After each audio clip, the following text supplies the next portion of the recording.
నమస్కారం, నా పేరు బాలా. బీసీఎన్ న్యూస్ కి స్వాగతం. ముందుగా ముఖ్యాంశాలు. ఏలూరులో నకిలీ కరెన్సీ ముఠా గుట్టురట్టు, కాపు కాసి నిందితులను పట్టుకున్న పోలీసులు.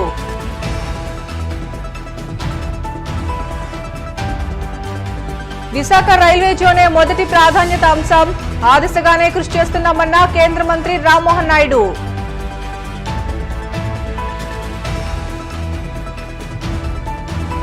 నెల్లూరు జిల్లా ఆత్మకూరులో పర్యటించిన మంత్రి ఆనం, ప్రతి ఒక్కరికి శుభ్రమైన తాగునీరు అందించేలా కృషి చేస్తామని స్పష్టం.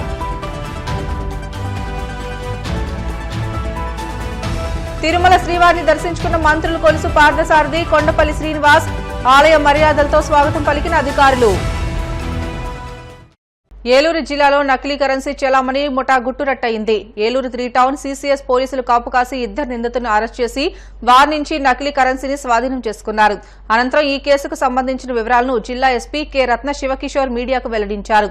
ఏలూరుకు చెందిన దొండపాటి ఫణికుమార్ అనే వ్యక్తి 108 అంబులెన్స్ లో టెక్నీషియన్ గా పనిచేస్తున్నాడు. గత నెల 28న ఓ వ్యక్తి ఫోన్ చేసి తన వద్ద 44 లక్షల రూపాయల నకిలీ కరెన్సీ ఉందని, తమకు 10 లక్షలు ఇస్తే 44 లక్షలు ఇస్తామని ఆశ చూపించారు. దీంతో ఫణికుమార్ ఆశపడి 3 లక్షలు ఇచ్చాడు. ఇదే విషయాన్ని తన స్నేహితుడితో చెప్పడంతో ఆ ముఠాను నమ్మవద్దని హితవు పలికాడు. దీంతో వెంటనే ఫణికుమార్ భయపడి ఏలూరు 3 టౌన్ పోలీసులను ఆశ్రయించాడు. దీంతో రంగంలోకి దిగిన పోలీసులు మిగిలిన డబ్బు కూడా ఇస్తామని రప్పించి చాకచక్యంగా దొంగ నోట్ల ముఠాను పట్టుకున్నట్లు ఎస్పీ తెలియజేశారు. మంచి గుడ్ వర్క్ చేసి బారిష్ మనీ అని చెప్పి దొంగ నోట్లు చలామణి తీసుకొచ్చి ఆ దొంగ నోట్లు ఇస్తాము, 10 లక్షలు దొంగ నోట్లు ఇస్తే మీకు ఎక్కువ మనీ, ఇంకా ఎక్కువ ఒక 40 లక్షలు 40 లక్షల దాకా ఎక్కువ ఇంకా అధిక డబ్బు మీకు ఇస్తామని ఒక ఆశ పెట్టి ప్రజల్ని మోసం చేసే ఒక ముఠాన్ని పట్టుకోవడం జరిగింది.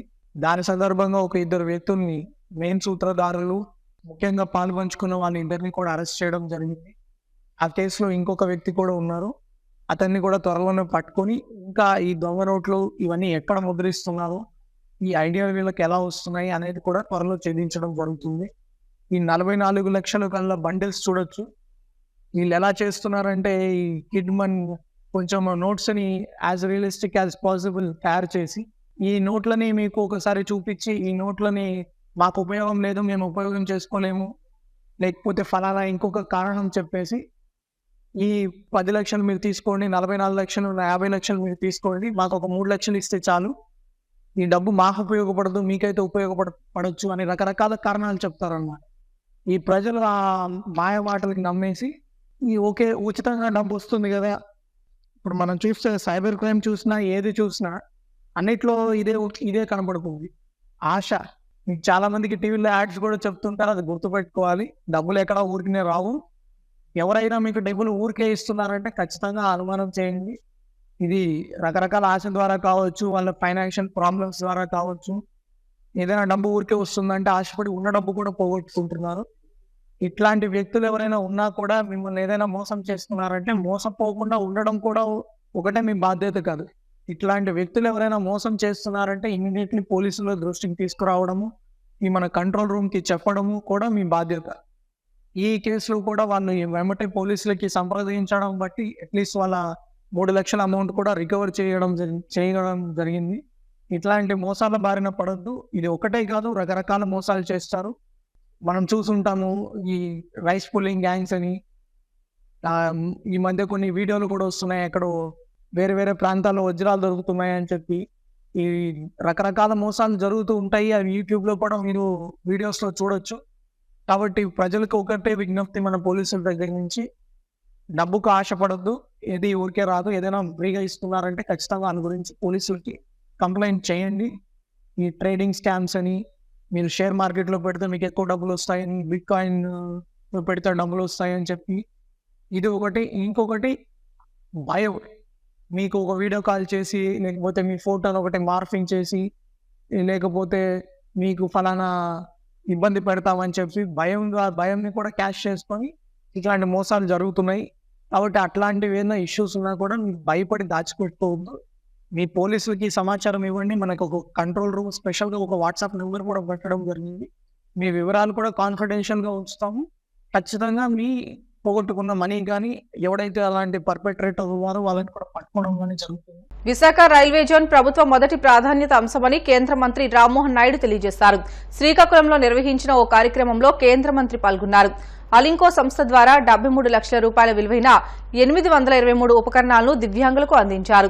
రైల్వే జోన్ ఏర్పాటుకు కేంద్రం గతంలోనే నిధులు కేటాయించిందని, అయితే భూసేకరణలో వైసీపీ సర్కార్ విఫలమైందని అన్నారు. అందుకే రైల్వే జోన్ అంశం ముందుకు కదలలేదని అన్నారు. ముఖ్యమంత్రి చంద్రబాబు ఆదేశాల మేరకు కేంద్రం అడిగిన 52 ఎకరాలు సేకరించేందుకు చర్యలు చేపడుతున్నామని తెలిపారు. ఈరోజు దివ్యాంగులకి ఉపయోగపడే ఆ జీవిత విధానాన్ని ముందుకు నడిపించేటటువంటి యంత్రాలు ఏవైతే ఉన్నాయో అవన్నీ కూడా ఈరోజు అందజేశాం. చాలా సంతృప్తి కలిగేటటువంటి కార్యక్రమంగా నేను భావిస్తున్నాను.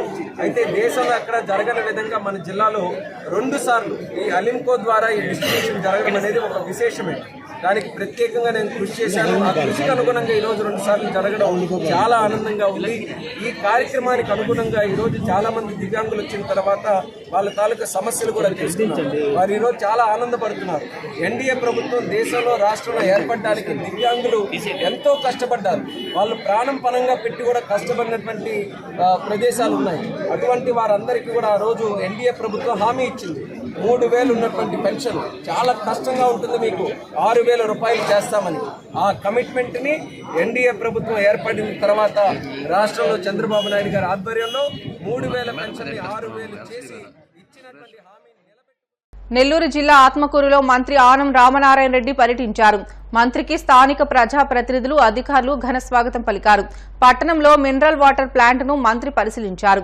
అక్కడికి ల్యాబ్ ను పరిశీలించి నాణ్యతా ప్రమాణాలు పాటించి స్వచ్ఛమైన నీరు అందించాలని అధికారులను ఆదేశించారు.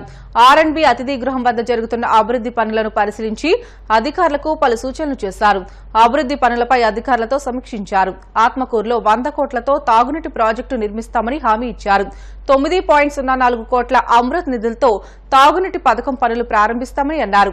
ఆత్మకూరులో 5 సువేజ్ ట్రీట్మెంట్ ప్లాంట్లకు 3.18 కోట్లు మంజూరైనట్లు తెలియజేశారు. త్వరలోనే సీఎం చేతుల మీదుగా అభివృద్ది పనులకు శంకుస్థాపన చేయనున్నట్లు మంత్రి తెలిపారు. తెలుగుదేశం ప్రభుత్వం వచ్చాక 2 మాసాలు కూడా కాలేదు, ఇంకా శ్రీశైలం జలాశయం నిండిపోయింది. నాగార్జున సాగర్ జలాశయం నిండిపోయి పులిచింతలకి నీళ్లు వదలడం జరుగుతూ ఉంది. పులిచింతలు కూడా నిండిపోతే మరొక 1 రోజుల్లో ప్రకాశం బ్యారేజ్ దగ్గర నీటిని ఆపి అది కూడా నిండిపోయిన తర్వాత కిందికి నీటిని విడుదల చేయాలి. నిన్న ముఖ్యమంత్రి గారు చేసినటువంటి సమీక్షలో ఇరిగేషన్లో 3 నదుల అనుసంధానాన్ని మళ్ళీ ఆయన పూర్తి చేశారు. ఇక ఆత్మకూరు మున్సిపాలిటీకి సంబంధించి తాగునీటి ఎద్దడి ఉంది మున్సిపాలిటీ.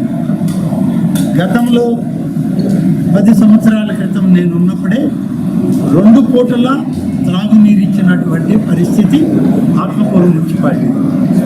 దురదృష్టం 10 సంవత్సరాలు గత పాలకుల నిర్లక్ష్యం వల్ల గత శాసనసభ్యులు గతంలో ఈ 10 సంవత్సరాలు ఎవరైతే ఉన్నారో ఒకే కుటుంబం వాళ్ళు ఈ మున్సిపాలిటీని గెలుచుకోవాలనే ప్రయత్నం చేశారే తప్ప ఈ మున్సిపాలిటీలో అభివృద్ధి అనేటువంటిది చేయలేనటువంటి పరిస్థితి.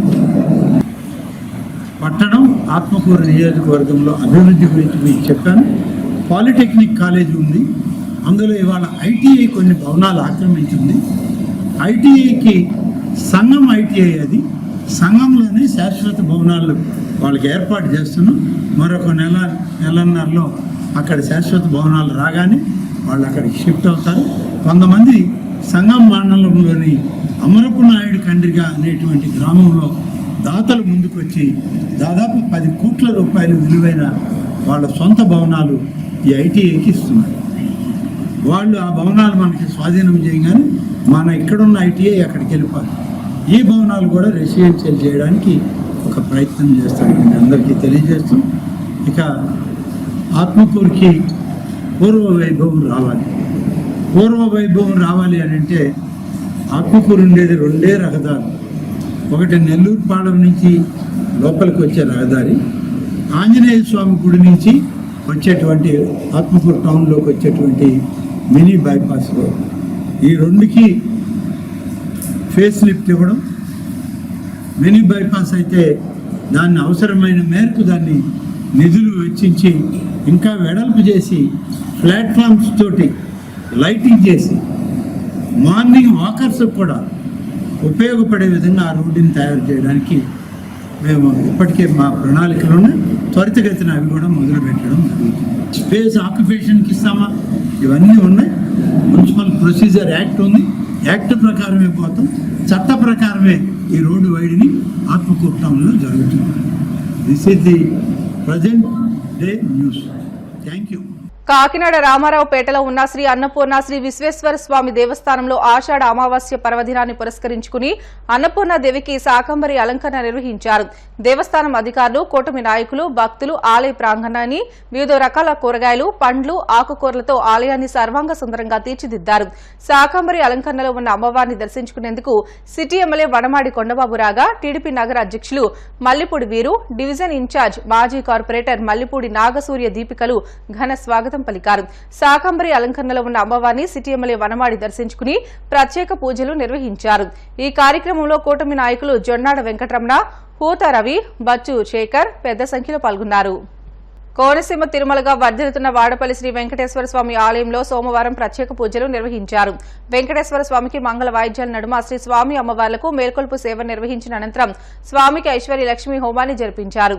శ్రీ స్వామి అమ్మవార్ల వసంత మండపంలో అష్టోత్తర పూజలను అర్చకులు నిర్వహించగా ప్రత్యేక అలంకరణలో ఉన్న స్వామిని దర్శించుకుని భక్తులు తరించిపోయారు. అనంతరం ఆలయంలో నిర్వహించిన అన్నదాన కార్యక్రమంలో భక్తులు అన్న ప్రసాదాలను స్వీకరించారు. ఈ మేరకు ఆలయ చైర్మన్ రుద్రరాజు రమేష్ రాజు, ఆలయ కార్యనిర్వహణ అధికారి కిషోర్ కుమార్ భక్తుల కోసం ప్రత్యేక ఏర్పాట్లు చేశారు. బిల్టన్లో షార్ట్ బ్రేక్ తీసుకుందాం. Stay with us.